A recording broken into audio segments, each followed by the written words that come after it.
Leo tumepata bahati ya kuwasilisha kwa Mheshimiwa Rais majadiliano ya kimkakati zaidi yaliyofanyika siku mbili zilizopita, jana na leo, tukiwa na mwenyekiti wa Lifezone Metals ambayo ni listed company kwenye soko la New York, lakini pili ndio wamiliki wa Kabanganiko kampuni ambayo pia tumeingia nayo bia kwenye mradi wa Tembo Nickel, lakini wote ni mradi wa kuvuna nickel kule upande wa magharibi wa Tanzania.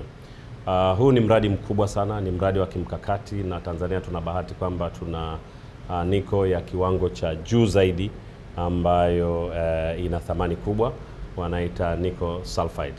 Na mradi huu ni wa pesa nyingi, kwa hiyo tunazungumza ni uwekezaji unaweza kufikia bilioni $2.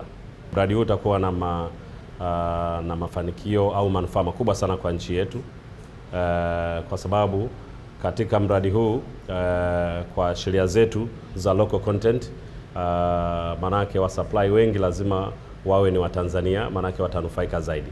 Lakini pili, serikali itanufaika zaidi na kodi na itanufaika pia na magawio ya faida kutokana na share au hisa tulizo nazo.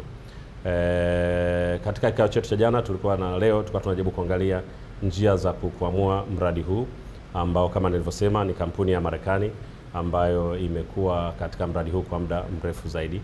Na katika njia hizo ilikuwa ni kuangalia tunafanyaje kwa njia haraka kuhakikisha kwamba mradi unaanza, especially kwenye issue nzima ya kuchakata madini hapa nchini, na kuhakikisha kwamba tuko ndani ya sheria na kila kitu. Kwa hiyo tunafikiri kwamba kuna vitu vya msingi tulivyokubaliana. Tumekubaliana mfumo wa biashara, na tunafikiri kwamba ndani ya mwezi huu na mwezi ujao tutakuwa katika hali nzuri. Wenzetu wametuhakikishia kwamba tayari wana pesa kwa ajili ya uwekezaji, na sisi tumejaribu kuhakikisha kwamba tunatafuta wawekezaji wengine kwa kushirikiana na wao pia na Bwana Keith, ili tuweze kufanya uchakataji wa haya madini hapa katika mtambo wa uchakataji.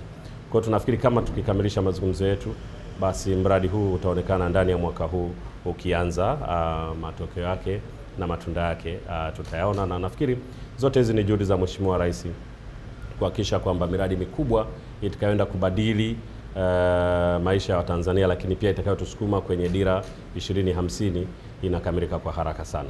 Kwa hiyo tunafikiri kwamba maendeleo ni mazuri sana.